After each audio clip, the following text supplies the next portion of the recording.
जबरदस्त हमला किया।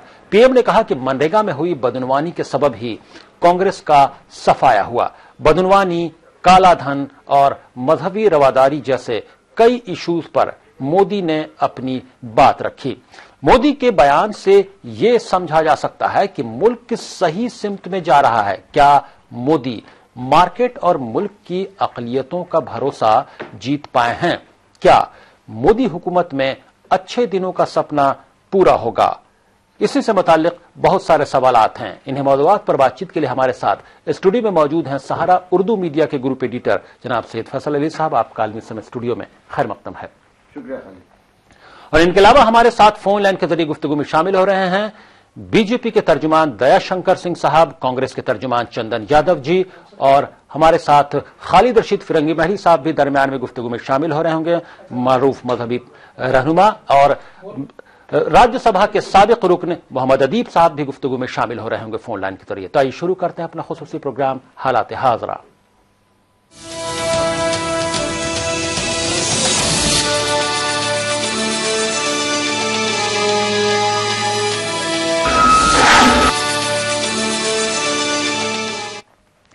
वज़ीर-ए-आज़म नरेंद्र मोदी ने लोकसभा में सदर जमहूरिया के खुतबे पर हुई बहस का जवाब दिया। इस दौरान वज़ीर-ए-आज़म ने तहवील-ए-राज़ी बिल में तरमीम पर भी रजामंदी का इजहार किया। इस बार फिर मोदी ने कांग्रेस पर जबरदस्त हमला किया। पीएम ने कहा कि मनरेगा को बंद करने का जो इल्जाम कांग्रेस बीजेपी पर लगा रही है वो बेबुनियाद है। पीएम ने कहा कि बीजेपी मनरेगा को कभी बंद नहीं करेगी। वज़ीर-ए-आज़म ने मजीद कहा कि मनरेगा में हुई बदनवानी के सबब ही कांग्रेस को गुज़श्ता लोकसभा इंतखाबात में अब तक की करारी शिकस्त का सामना करना पड़ा। वज़ीर-ए-आज़म ने कहा कि मनरेगा की अदायगी जन धन योजना के तहत किसानों को की जाएगी। पीएम ने सफाई मुहिम को कारआमद तरीके से चलाने पर जोर दिया। उन्होंने कहा कि सफाई हमारी ज़हनियत से वाबस्ता है और सफाई मुहिम के लिए 400 करोड़ रुपए की रकम दी गई है। पीएम ने कहा कि मुल्क हुकूमतें नहीं बल्कि अवाम बनाते हैं।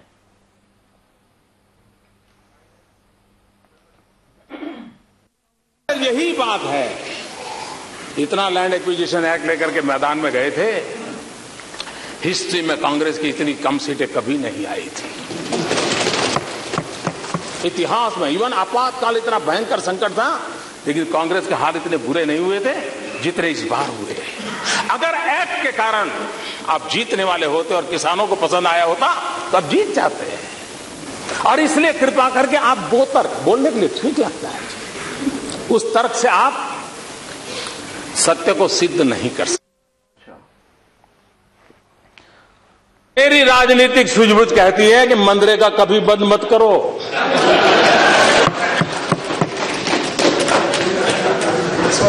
मैं ऐसी गलती नहीं कर सकता हूं क्योंकि मनरेगा आपकी विफलताओं का जीता जागता स्मारक है। आजादी के 60 साल के बाद आपको लोगों को गड्ढे खोदने के लिए भेजना पड़ा। ये आपकी विफलताओं का स्मारक है और मैं गाजे बाजे के साथ इस स्मारक का ढोल पीटता रहूंगा। लोकसभा में कांग्रेस के लीडर मल्लिकार्जुन खड़गे ने पीएम मोदी के बयान पर तनकीद की है। उन्होंने कहा कि सिर्फ बातों से अवाम का पेट नहीं भरता। भाषण से पेट नहीं भरता और भाषण नहीं, वो तो भाषण की कला जानते हैं और शब्दों का प्रयोग किस वक्त कैसा करना ये भी जानते हैं। मनरेगा जैसा कार्यक्रम, प्रधानमंत्री जी, मनरेगा जैसा कार्यक्रम जो है जिसका आपने बहुत मजाक उड़ाया। हमारे साथ स्टूडियो में बातचीत के लिए मौजूद है सहारा उर्दू मीडिया के ग्रुप एडिटर सैयद फैसल अली साहब, और फोन लाइन के जरिए बातचीत में शामिल हो गए हैं बीजेपी तर्जुमान उत्तर प्रदेश के दयाशंकर सिंह और कांग्रेस के तर्जुमान स्पोक्सपर्सन चंदन यादव जी। दयाशंकर साहब, आप वज़ीर-ए-आज़म नरेंद्र मोदी की जो पार्लियामेंट में आज की स्पीच है उसको किस तरह से देखते हैं? क्योंकि उन्होंने मनरेगा का बहुत कहीं ना कहीं से मजाक उड़ाने की भी कोशिश की। हालांकि उन्होंने कई बातें कही कि जो लैंड एक्विजिशन बिल है उस पर उन्होंने कहीं ना कहीं से यू टर्न लेने का इशारा दिया है कि वो उसमें तरमीम के लिए तैयार हैं। देखिए, मनरेगा का उन्होंने मजाक नहीं उड़ाया है। वो कांग्रेस की जो 7 साल की जो शासन था उसका उन्होंने मजाक उड़ाया है। 7 साल के शासन में कांग्रेस ने ये देश के मजदूरों को, गरीबों को आज किस स्तर पर रखा है कि आज गड्ढे खुदवा करके उनको भोजन यापन करना पड़ रहा है। ये उसका उन्होंने मखौल उड़ाया है, मनरेगा का नहीं उड़ाया उन्होंने। 7 साल इन्होंने जो देश के शासन चलाया और 7 सालों में देश की जनता को इस स्तर तक नहीं ले आ पाए, उनको रोटी, कपड़ा और मकान मिल सके। जी, आप फोन लाइन पर बने रहिए, इसी का जवाब जान लेते हैं कांग्रेस स्पोक्स पर्सन चंदन यादव जी। आप क्या कहेंगे मनरेगा पर जो वज़ीर-ए-आज़म नरेंद्र मोदी ने बोला पार्लियामेंट में, उस पर? चंदन यादव जी, चंदन यादव जी से जैसा ही राब्ता होता है हम उनके पास चलेंगे। सैयद फैसल अली साहब स्टूडियो में गुफ्तगू के लिए मौजूद है। सैयद फैसल अली साहब, हम एक एक करके बात करते हैं। पहले मनरेगा पर जो वज़ीर-ए-आज़म का कमेंट था उस पर बातचीत कर लेते हैं, वो आप कैसे देखते हैं उसको? देखिए, एक बात तो बहुत तय है कि उन्होंने मनरेगा के ऊपर बात नहीं कही है। उन्होंने कहा है कांग्रेस गवर्नमेंट की 60 साल की कारकर्दगी है, मनरेगा तो अभी शुरू हुआ है। लेकिन इसके साथ साथ जो बात वो नहीं कह पाए और जिसको नहीं कहने की वजह से उन्होंने मनरेगा के ऊपर तंज किया है, वो ये है कि मनरेगा वाकई दुनिया की बेहतरीन तरीन स्कीम्स में से एक है। जी। आप रूरल अनएम्प्लॉयमेंट की बात करते हैं, रूरल अनएम्प्लॉयमेंट को खत्म करने के लिए, कम करने के लिए इससे बेहतरीन स्कीम कोई नहीं हो सकती। और इस स्कीम को न सिर्फ कि हिंदुस्तान में बल्कि बैनुल-अक़वामी सतह पर अगर देखें तो सारे बड़े इदारों ने इसकी तारीफ की है। और इसी बात को नहीं कहना चाह रहे थे नरेंद्र मोदी, तो उन्होंने कहा कि ये कांग्रेस की विफलताओं का स्मारक है। लेकिन इसके साथ साथ उन्होंने कहा कि आज 60 साल बाद भी लोगों को गड्ढे खोदवाने पर कांग्रेस ने मजबूर किया है और रोजी रोटी के लिए लोगों को गड्ढा खोदना पड़ रहा है। ये जो बात जाहिर सी बात है, उन्होंने इस तरफ भी इशारा किया है कि 60 साल आजादी की सरकार है रही कांग्रेस की, उसके बावजूद सारे लोगों को एम्प्लॉयमेंट नहीं मिल पाया। तो क्या खालिद साहब, पूरी दुनिया में हर आदमी को एम्प्लॉयमेंट मिल पाता है? और हिंदुस्तान जैसे अजीम मुल्क में जहां 125 करोड़ लोग रहे, वहां पे क्या सारे लोगों को एम्प्लॉयमेंट कोई भी सरकार 60 साल में कर सकती है? मुझे नहीं लगता। लेकिन ये एक राजनीतिक, एक पॉलिटिकल स्टेटमेंट था जिसको इतने अच्छे से उन्होंने उसकी अदायगी की है, जिसके बारे में हमेशा कहा जाता है नरेंद्र मोदी की वाक्पटुता और नरेंद्र मोदी का जो कहने का अंदाज है तंज का, वो बहुत जबरदस्त होता है। जो बात वो नहीं कहना चाहते थे उन्होंने नहीं कहा, और जिस बात को कहना चाहते थे यानी कांग्रेस के ऊपर जो अटैक करना चाहते थे वो उन्होंने पूरी तौर पे किया। लेकिन कहीं ना कहीं मैं इसमें ये देख रहा हूं कि उन्होंने ये कह करके मनरेगा हम बंद नहीं कर सकते, इस बात को ही माना है कि मनरेगा ऐसी स्कीम है जिसको बंद करना इस सरकार या किसी भी सरकार के लिए बहुत मुश्किल होगा। जी, चंदन यादव जी हमारे साथ जुड़ गए हैं, कांग्रेस स्पोक्स पर्सन। चंदन यादव जी, मनरेगा के पर जो वज़ीर-ए-आज़म नरेंद्र मोदी ने पार्लियामेंट में बोला है उसको आप कैसे देखते हैं? एक तरफ उन्होंने कहा कि मनरेगा वो बंद नहीं करने जा रहे हैं, दूसरी जानिब यह भी कहा कि 60 साल बाद भी अब गड्ढे खोदवा कर लोगों को रोजी रोटी लेनी पड़ रही है, कांग्रेस ने यहां तक पहुंचा दिया।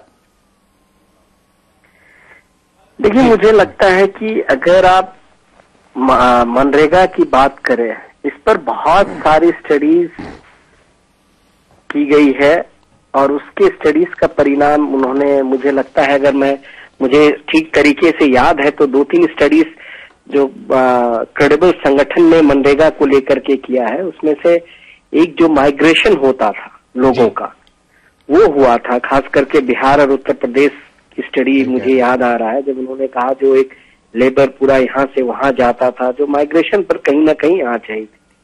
और कहीं ना कहीं गांव में रहने वाले हमारे गरीब किसान या मजदूरों की क्वालिटी लाइफ में, ताकि वो अपने जीवन में कुछ पौष्टिक आहार ले लेते थे, थोड़ा शिक्षा पर खर्च करने की उनकी क्षमता बढ़ गई थी ताकि बच्चों को पढ़ा पाए।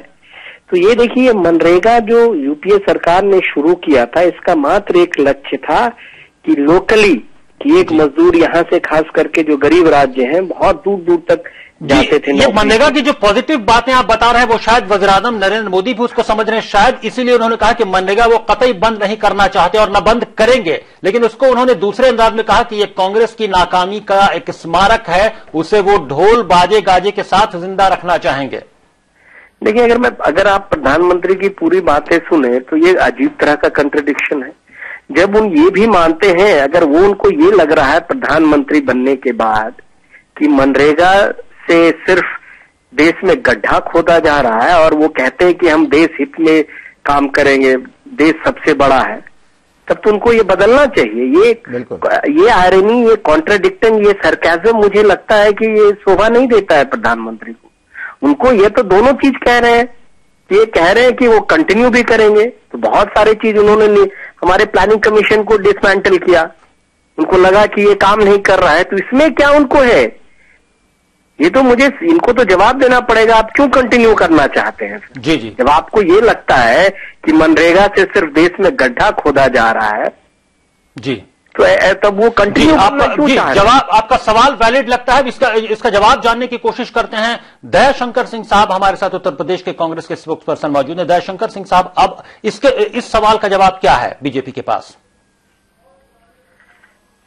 मैं पूरा सुन नहीं पाया चंदन जी। दयाशंकर सिंह साहब ये कह रहे हैं चंदन यादव जी कि जब वज़ीर आज़म ये कहते हैं कि वो मनरेगा बंद नहीं करने वाले हैं और उसको वो कांग्रेस की नाकामी का स्मारक मानते हैं और ढोल गाजे बाजे के साथ उसको जिंदा रखना चाहते हैं और सिर्फ कांग्रेस ने गड्ढा खोदवाने का काम किया है मनरेगा के जरिए, तो क्या गड्ढा खोदवाने के लिए प्राइम मिनिस्टर नरेंद्र मोदी मनरेगा को जिंदा रखना चाहते हैं? तो क्या उनको जवाब नहीं देना पड़ेगा कि क्या वो भी गड्ढा खोदवाने के लिए मनरेगा को जिंदा रखना चाहते हैं? नहीं, देखिए, मनरेगा उन्होंने कहा कि पुरानी व्यवस्थाएं हैं, वो व्यवस्थाएं ऐसा नहीं कि कोई अच्छी है तो उसको जो है, ये भी उनका भाषण पूरा देखिए।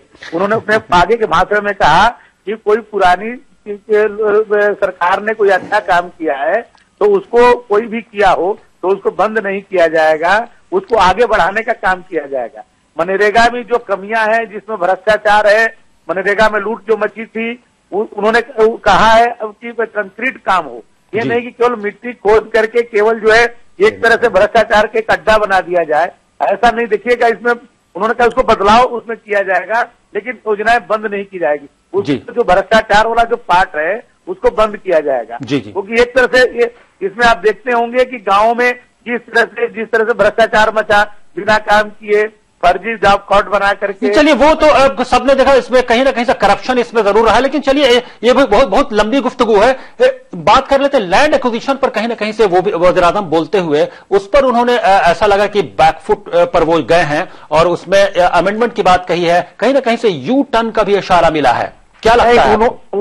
उन्होंने देखिए कहा कि कोई अच्छा सुझाव होगा तो वो सुझाव चाहे इधर से आए चाहे उधर से आए तो उसको स्वीकार किया जाएगा। जहां तक जो है भूमि अध्यादेश में, देखिए, डेवलपमेंट के लिए उन्होंने कहा कि जब तक डेवलपमेंट नहीं होगा तब तक देश का विकास नहीं हो सकता है, और देश के विकास के लिए ये विधेयक जरूरी है, क्योंकि कोई भी योजना बिना भूमि के नहीं हो सकती है, और इसलिए इस विधेयक में संशोधन आवश्यक था। और उन्होंने इसका भी मजाक वो कहा कि भाई इस विधेयक को अभी खड़गे साहब से और लोगों ने, विपक्ष के लोगों ने कहा दिल्ली की में हम हार गए। उन्होंने कहा कि भाई तो कांग्रेस पार्टी ने विधेयक को बनाया था, तो पूरे देश में आजादी के बाद सबसे ज्यादा इस समय कांग्रेस हारी है सबसे बुरी तरह। जी, दयाशंकर सिंह साहब, आपके पास हम आते हैं। हमारे साथ स्टूडियो में मौजूद है सहारा उर्दू मीडिया के ग्रुप एडिटर सैयद फैसल अली साहब। सैयद फैसल साहब, लैंड एक्विजिशन पर उन्होंने अपनी स्पीच में खूब किसानों का नाम लिया। वज़ीर आज़म ने किसानों की ही बात करते नजर आए, लेकिन लैंड एक्विजिशन पर जो पहले का ड्राफ्ट था वो कहीं ना कहीं से तमाम लोग इत्तफाक करते हैं कि किसानों के खिलाफ जा रहा था, उनके मफाद में उतना नहीं था। वो उसमें अमेंडमेंट की बात कर रहे हैं, यू टर्न लेते नजर आ रहे हैं। क्या दबाव में आ गए हैं वो जो अन्ना हजारे का धरना और प्रदर्शन चल रहा है? देखिए खालिद, सारी बात जब नरेंद्र मोदी कुछ बात करते हैं तो उनकी कुछ चीजों के ऊपर चर्चा होती है जो मैं कह सकता हूं कि जो पॉपुलिस्ट चीजें होती हैं या जो ज्यादा अट्रैक्ट करती हैं उस पर बातचीत होती है। उन्होंने कहा कि हम गाजे बाजे के साथ मनरेगा को जिंदा रखेंगे, तो हर तरफ चर्चा हो रही है। लेकिन जैसा कि चंदन जी ने कहा, मैंने भी शुरू में कहा था कि यह कंट्राडिक्टरी है कि अगर खराब है तो बंद कर दीजिए।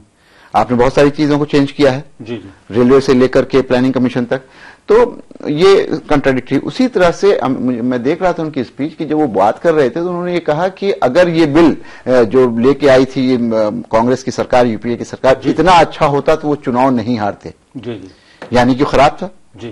तो जब आप उसमें अमेंडमेंट करने की बात कर रहे थे, आपने उसमें अमेंडमेंट इंट्रोड्यूस भी किया है, तो फिर अब क्यों उसमें आप यू टर्न ले रहे हैं? आप उसको जाइए, लेकिन उनको कहीं ना कहीं इस बात का डर है कि जो यूपीए सरकार ने किया था वो सही किया था, उसको अगर इस तरह से एकदम हम उलट देंगे तो कहीं ना कहीं नुकसान होगा। और जिस तरह से अन्ना हजारे और दूसरे लोगों ने उसके ऊपर दबाव बनाया वो भी रहा होगा, लेकिन मुझे लगता है कि जिसको कहते हैं ना कि विजडम हैज प्रिवेल्ड, तो उनको ये लगा है कि हर चीज जो कांग्रेस ने की उसको अगर हम उलटना शुरू कर देंगे तो कहीं ना कहीं बैकफायर करेगा। और ये सारी बिल, ये सारे ऑर्डिनेंसेस जो लाई थी कांग्रेस की सरकार आखिरी दिनों में, वो बहुत इंपॉर्टेंट थे, प्रो पुअर थे, इसमें कोई दो राय नहीं है। और इस बात को फिर मैं कहूंगा कि इनके स्टैंड में कंट्राडिक्शन दिख रहा है नरेंद्र मोदी की। जी, चंदन यादव जी, क्या कहेंगे आप लैंड एक्विजिशन बिल को लेकर जो यू टर्न का इशारा दे रहे हैं नरेंद्र मोदी साहब? देखिए, ये तो उनकी सरकार यू टर्न में महारत हासिल किए हुए। अभी तक अगर मैं गिनती करूं तो मुझे जहां तक कल तक की बात करूं तो कम से कम 35 यू टर्न हो चुकी है इस सरकार की। 9 महीने में 35 यू टर्न। ये कांग्रेस पार्टी के बारे में क्या कहेंगे? देखिए, हकीकत ये है कि जो नरेंद्र मोदी जी की सरकार की नीति और नीयत है कहीं न कहीं पूंजीपतियों और मध्य वर्ग पर केंद्रित है। ये जो गरीब, किसान, मजदूर, गांव में रहने वाले हमारे तमाम भारतीयों के खिलाफ इनकी नीति और नीयत है, आप साफ जाहिर है। अटैक किस पे कर रहे हैं? मनरेगा जी, भूमि अधिग्रहण अधिनियम, जिस पर कहीं न कहीं यूपीए सरकार ने तमाम स्टेक होल्डर, चाहे उद्योगपति हो, जमीन खरीदने वाला हो या जमीन बेचने वाला हो, या क्षेत्र का विकास, सभी को कहीं न कहीं न्याय मिले, इस तरह का ये बिल रखा था। और हमारी सरकार की नीति और नीयत साफ है, जो राहुल गांधी ने कहा कि अगर हमें चुनना पड़ेगा उद्योगपति और मजदूर और किसान के बीच में, तो पूरा जग जाहिर है गांधी जी ने जो कहा कि हम मजदूर और गरीब के साथ खड़े मिलेंगे, उनके साथ हमारी सरकार संवेदनशील रहेगी, उनके समस्याओं को हम प्रायोरिटी मिलेंगे। हमारी सरकार की नीति और नीयत साफ है। बट ये सरकार की जो सबसे बड़ी एक है कि ये अपना हिंदुस्तान राष्ट्रवाद को बाजारवाद बना दिया है। ये अपना राष्ट्र को बाजार के रूप में देखते हैं, बेचना चाहते हैं, सब में फायदा नुकसान देखना चाहते हैं। ये नहीं देखना चाहते हैं कि उस पर सोशल कैपिटल कितना हो रहा है। देश सिर्फ इकोनॉमिक मेटेरियलिज्म। अब देखते हैं, इंतजार करते हैं कि यू टर्न जो लेने का इशारा दिया है नरेंद्र मोदी साहब ने, वो किस तरह का अमेंडमेंट लाकर यू टर्न लेते हैं। और वाकई आपने जो हवाला दिया है कि अब तक 35 यू टर्न वो जो एनडीए गवर्नमेंट है वो ले चुकी है। देखते हैं कि आगे कितना यू टर्न लेते हैं और इस यू टर्न का कितना फायदा वाकई अगर यू टर्न लेते हैं और किसानों को फायदा होता है, आम लोगों को फायदा होता है, तो वैसा यू टर्न को वेलकम किया जाना चाहिए। क्योंकि वक्त की तंगी है, ब्रेक का वक्त हो गया हालात हादरा में, हम गुफ्तगू को आगे नहीं बढ़ा पा रहे। चंदन यादव जी, आपका बहुत बहुत शुक्रिया फोन लाइन के जरिए बातचीत में शामिल होने के लिए। दयाशंकर सिंह साहब, आप हमारे साथ फोन लाइन पर बने रहिए, ब्रेक का वक्त हो गया है। सईद फैसल अली साहब स्टूडियो में गुफ्तगू के लिए मौजूद हैं। ब्रेक के बाद आएंगे तो हम इसी गुफ्तगू को आगे बढ़ाते हुए ये भी बात करेंगे कि वज़ीर-ए-आज़म नरेंद्र मोदी ने चंद बातों के साथ ये भी कहा कि हिंदुस्तान में मजहबी रवादारी को बरकरार रखा जाएगा और जो रिलीजियस एक्सट्रीमिज्म है उसको बर्दाश्त नहीं किया जाएगा और कॉन्स्टिट्यूशन सबसे अव्वलियत वाली चीज होगी हिंदुस्तानियों के लिए। क्या वाकई अमली तौर पर उनकी जो दूसरी ज़ैली तंजीमें हैं वो उस पर कायम हैं? क्या वो प्राइम मिनिस्टर नरेंद्र मोदी के लिए मुश्किलात पैदा नहीं कर रही हैं? आरएसएस हो, हिंदू महासभा हो, विश्व हिंदू परिषद हो, हम इन तमाम की बात कर रहे हैं। और गुफ्तगू में हमारे साथ फोन लाइन के जरिए शामिल हो रहे हैं लखनऊ से मारूफ मजहबी रहनुमा खालिद रशीद फिरंगी महली साहब और साबिक राज्यसभा के मेंबर मोहम्मद अदीब साहब भी फौरन हाजिर होते हैं।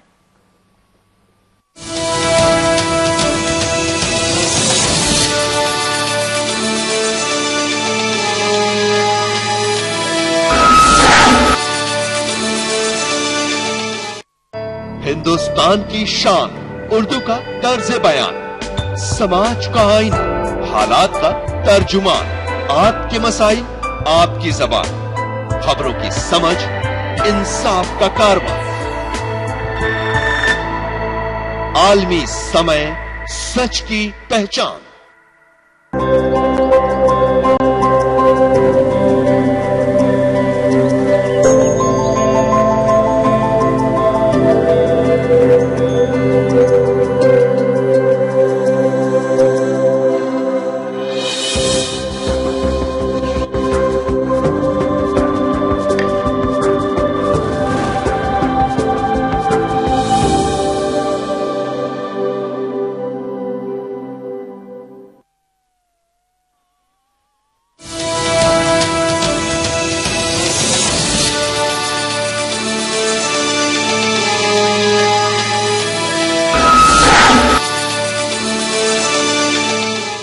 ब्रेक के बाद आलमी समय में आपका फिर खैर मकदम है। आप देख रहे हैं हमारा खुसूसी प्रोग्राम हालात हाजरा। स्टूडियो में गुफ्तगू के लिए मौजूद हैं सहारा उर्दू मीडिया के ग्रुप एडिटर सैयद फैसल अली साहब, और इस सेगमेंट में फोन लाइन के जरिए हमारे साथ पहले से मौजूद हैं बीजेपी के उत्तर प्रदेश के तर्जुमान दयाशंकर सिंह साहब, और फोन लाइन के जरिए अभी लखनऊ से बातचीत में शामिल हो गए मारूफ मजहबी रहनुमा खालिद रशीद फिरंगी महली साहब। आपका खैर मकदम है।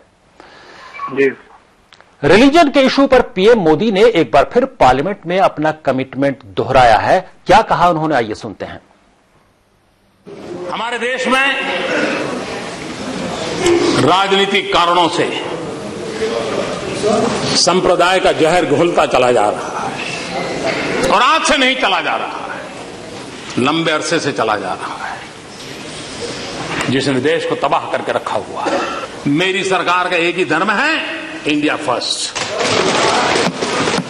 मेरी सरकार का एक ही धर्म है, भारत का संविधान। मेरी सरकार का एक ही धर्म ग्रंथ है, भारत का संविधान। मेरी सरकार की एक ही भक्ति है, भारत भक्ति। मेरी सरकार की एक ही पूजा है, 125 करोड़ देशवासियों का कल्याण। मेरी सरकार की एक ही कार्यशैली है, सबका साथ सबका विकास। पीएम मोदी के कमिटमेंट के बावजूद हिंदू सख्तगीर तंजीमों की जानिब से दिए जा रहे बयान पर अक़लियती उमूर की वजीर नजमा हेप्तुल्लाह ने क्या कहा, ये वो भी सुनते हैं। On these communal issues was that why was there no reference to things that have been said about the RSS Sanchalak, the VHP in the recent past? There is no need to name anybody. He sent a message to the nation. That's it. जी, हमारे साथ तमाम मेहमान मौजूद हैं। Studio में मौजूद हैं सैयद फैसल अली साहब, खालिद रशीद फिरंगी महली साहब और दयाशंकर सिंह साहब, बीजेपी लीडर।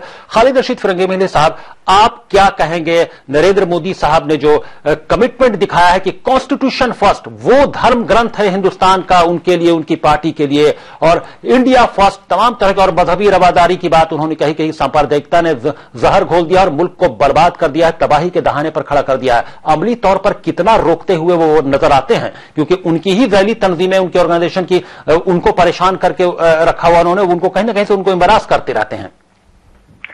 एक अच्छी बात है कि उन्होंने ये स्टेटमेंट दिया, वो भी पार्लियामेंट में दिया, और लेकिन मसला ये है कि उस पर अमल दरामद कितना होता है। जिस वक्त वो ये स्टेटमेंट पार्लियामेंट में दे रहे थे, उसी पार्लियामेंट में कई एमपीस ऐसे बैठे हुए थे, खासकर यूपी के, जिन्होंने कि अभी पिछले कुछ दिनों पहले ही काफी इश्तियाल अंगेज बयानात दिए हैं और उनके खिलाफ कोई कार्रवाई नहीं हुई। तो कहने का मकसद ये है कि खाली कहने से मसला हल नहीं होगा जब तक कि जो लोग कसूरवार हैं उनके खिलाफ ऐसी कार्रवाई ना हो। और जो कुछ भी दिल्ली में हुआ, कई चर्चेस पे हमले हुए, उन लोगों के खिलाफ भी सख्त इक़दाम करने की जरूरत है। तभी ये माना जाएगा कि जो आप कह रहे हैं उस पर आप अमल दरामद भी कर रहे हैं। फिरंगी महली साहब हमारे साथ फोन लाइन पर मौजूद हैं उत्तर प्रदेश के बीजेपी के तर्जुमान दयाशंकर सिंह साहब। दयाशंकर सिंह साहब, इस बारे में आप क्या कहेंगे? क्या वज़ीर आज़म नरेंद्र मोदी जो बोलते हैं वो अमली तौर पर उस पर अमल करते हैं? क्योंकि आप ही की पार्टी के दूसरे लोग जो हैं कहीं ना कहीं से आप ही के लिए परेशानी पैदा कर रहे हैं। पार्लियामेंट में उस वक्त मौजूद थे, जैसा कि खालिद रशीद फिरंगी महली साहब ने कहा, योगी आदित्यनाथ हैं और कई साक्षी महाराज वगैरह जो हैं। नहीं, देखिए, जहां तक सवाल है कि जो पार्टी में इस तरह के कहने वाले लोग हैं, उस पर मोदी जी का बयान और पार्टी का बयान आ चुका है, और साक्षी जी महाराज को जानते पार्टी ने 100 का नोटिस भी उनको जारी किया था। जी जी। और अभी जहां तक वहां पर क्रिश्चियनों के इंस्टीट्यूशन पर हमले का सवाल था, स्वयं प्रधानमंत्री नरेंद्र मोदी जी ने संज्ञान में लिया और दिल्ली के पुलिस कमिश्नर को बुला करके तुरंत इस पर सख्त से सख्त कार्रवाई करने की बात कही। जी जी। देश के पहला प्रधानमंत्री हो नरेंद्र मोदी हैं जो ऐसे छोटे छोटे इशू पर भी स्वयं नजर रखे हुए हैं। जी जी। और इसके पहले हर राजनीतिक दलों के जो नेता हैं किस तरह के सांप्रदायिक बातें करते हैं, बल्कि उनको और महिमा मंडित करने का काम किया जाता है। जी जी। जैसे आजम खान साहब। ये चलिए, हम उम्मीद करते हैं कि वज़ीर आज़म जो बोल रहे हैं अमल करेंगे, लेकिन 9 महीनों में 10 महीनों में कुछ अमल होता हुआ नजर नहीं आया। आपका बहुत बहुत शुक्रिया दयाशंकर सिंह साहब, फोन लाइन के जरिए लखनऊ से बातचीत में शामिल होने के लिए। सैयद फैसल अली साहब, अब आप क्या कहेंगे? वज़ीर आज़म नरेंद्र मोदी का ये कमिटमेंट पहले भी रहा है, उन्होंने जाहिर किया, लेकिन अमली तौर पर कुछ नजर नहीं आया। देखिए, जाहिर सी बात है कि जो बात कह रहे थे दयाशंकर जी कि साक्षी महाराज पे नोटिस जारी किया गया, क्या हुआ उस नोटिस का, क्या नतीजा निकला, साध्वी निरंजना के साथ क्या हुआ। दूसरी बात ये कि ये बहुत अफसोस की बात है और बहुत फिक्र की बात है कि हिंदुस्तान के वजीर आजम को बार बार पार्लियामेंट में खड़े होकर के इस बात की यकीन दहानी करानी पड़ रही है कि हिंदुस्तान का जो निजाम है वो हिंदुस्तान के दस्तूर के तहत चलेगा। बड़ी अजीब सी बात है, सारी दुनिया में निजाम जो है दस्तूर के तहत ही चलता है। कौन सी नई बात करेंगे अगर मोदी जी करेंगे तो। और अगर इसका मतलब यह भी है कि अभी नहीं चल पा रहा है, उनको भी एहसास है कि कुछ लोग ऐसे हैं जो कहीं ना कहीं निजाम में जो चीजें हैं, जो दस्तूर में जो चीजें हैं, उसको नहीं मान रहे हैं, पूरे निजाम को दरहम बरहम कर रहे हैं। तो ये बात भी है ना कि जिस तरह से चर्चेस पे अटैक हो रहे हैं, जिस तरह से अभी जो खालिद रशीद फिरंगी मलिक साहब ने कहा कि कुछ लोग जो राइट्स में दूसरी चीजों में मुलविस हैं वो पार्लियामेंट में बैठे हैं। अभी कुछ दिनों पहले मुजफ्फरपुर दंगे के जो एक्यूज हैं उनको अलीगढ़ मुस्लिम यूनिवर्सिटी में नॉमिनेट किया गया। तो ये वो सारी चीजें हैं जिससे कहीं ना कहीं फिक्र हो रही है, लोगों को खदशा हो रहा है। और दूसरी बात खालिद कि ये देखिए कि एक तरफ मोदी जी ने कुछ दिन पहले विज्ञान भवन में ये कहा था कि हिंदुस्तान में सारे मजहबों को आजादी है। उसके कुछ दिनों के बाद भागवत साहब का स्टेटमेंट आता है मदर टेरेसा को लेकर। चलिए, भागवत साहब को अगर हम बहस के लिए अगर कह दें कि चलिए वो भाजपा के नहीं है, भारतीय जनता पार्टी के नहीं है, हालांकि वो पेरेंट बॉडी है आरएसएस, लेकिन फिर भी अगर ऐसा है तो भी मीनाक्षी लेखी ने जिस तरह से भागवत के बयान की तायीद की, मीनाक्षी लेखी और योगी आदित्यनाथ ने भी उसको डिफेंड किया। तो वो कहीं ना कहीं प्राइम मिनिस्टर का जो अभी स्टैंड है पार्लियामेंट में उसके खिलाफ है। तो ये कहीं ना कहीं मुझे ये लग रहा है कि हाथी के दांत खाने के कुछ, दिखाने के कुछ। और ये जो है ये एक पैटर्न के तहत मुझे दिख रहा है जो कहीं ना कहीं पूरे मुल्क के निजाम और पूरे मुल्क की जो हम लोगों की गंगा जमनी तहजीब है, जो सेकुलर फैब्रिक है, उसको बिगाड़ने की एक मुनज़्ज़म साजिश है। जी, खालिद रशीद फिरंगी महली साहब, क्या उम्मीद रखते हैं, क्यों बार बार वज़ीर आज़म को आकर, चाहे वो 15 अगस्त को यौम आजादी के दिन का मौका हो, वहां भी वज़ीर आज़म को बोलना पड़ता है कि भाई 10 साल के लिए भूल जाओ, और उसके बाद पार्लियामेंट में जब वो उनकी स्पीच होती है तब उनको हवाला देना पड़ता है कॉन्स्टिट्यूशन का, मजहबी रवादारी के लिए अपील करनी पड़ती है। आखिर कब तक यह सिलसिला जारी रहेगा?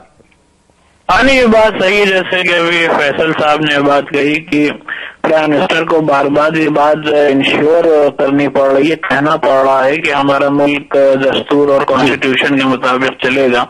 दुनिया में जितने भी ममालिक हैं सब दस्तूर के मुताबिक चलते हैं। और उनको जरूर ये कहीं ना कहीं महसूस हो रहा होगा कि हमारे मुल्क में कहीं ना कहीं फिरका परस्त ताकतें जो हैं वो मजबूत हो रही हैं। जगह जगह दो बड़ी कौमों के दरमियान नफरत की दीवारें खड़ी करने की कोशिश कर रही हैं। तभी उनको बार बार ये बयानात देने पड़ रहे हैं। और उसके बाद जबकि यूएस के प्रेसिडेंट ने आकर के यहाँ पे आर्टिकल 25 का हवाला दिया, और उसके बाद भी लोगों के बयानात यानी पूरी दुनिया में महसूस किया जा रहा। फोन लाइन पर बने हमारे साथ मोहम्मद अदीब साहब, साबिक रुकने पार्लियामेंट राज्यसभा के, वो गुफ्तगू में शामिल हो गए हैं। मोहम्मद अदीब साहब, बार बार पार्लियामेंट में वज़ीर आज़म को, चाहे पार्लियामेंट के बाहर हो या अंदर, उनको बार बार कॉन्स्टिट्यूशन फर्स्ट इसका हवाला क्यों देना पड़ता है, मजहबी रवादारी के लिए की बात क्यों करनी पड़ती है कि भाई बर्दाश्त नहीं किया जाए, लेकिन उसके बावजूद कुछ न कुछ गड़बड़ होती रहती है। उनकी जैली तंजीमें जो हैं वो उन्हीं को एम्बरास करती हैं और उनकी बात भी नहीं मान रही। कैसे देखते हैं आप, कितनी उम्मीदें वाबस्ता रखनी चाहिए?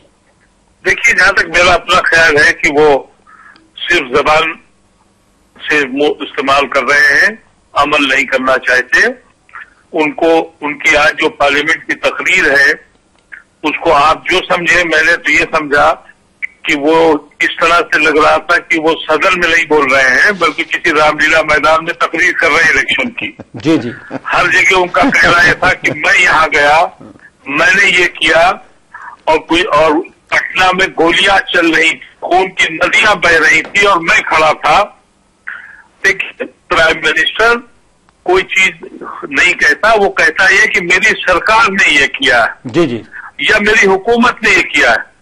एक जुमला प्राइम मिनिस्टर ने नहीं कहा कि उनकी सरकार या उनकी हुकूमत। आइंदा कितनी उम्मीद रखनी चाहिए प्राइम मिनिस्टर के बार बार उम्मीद कहने के बाद? का सवाल ये है कि अगर खुलूस है तो उम्मीद रखी जा सकती है। अगर खुलूस है तो उसी हाउस में जिसमें वो तकरीर कर रहे थे वहां साक्षी महाराज भी बैठे हुए थे। जी। वहां उनके आदित्यनाथ भी बैठे हुए थे, गोरखपुर के महंत जी। वहां उनकी वो मिनिस्टर साहिबा भी बैठी हुई थी।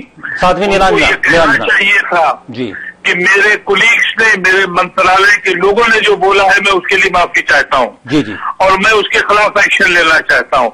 ये तकरीरबाजी क्या मतलब है इसका? जी, यानी अब तक 9 महीनों 10 महीनों में जो अमली तौर पर ये सिर्फ इंटरनेशनल प्रेशर, हिंदुस्तान का प्रेशर, हिंदुस्तान की तहजीब में जो खिला पड़ी है, जो तमाशा इन्होंने खड़ा किया है, उसकी तर्जुमानी उन्होंने करी है।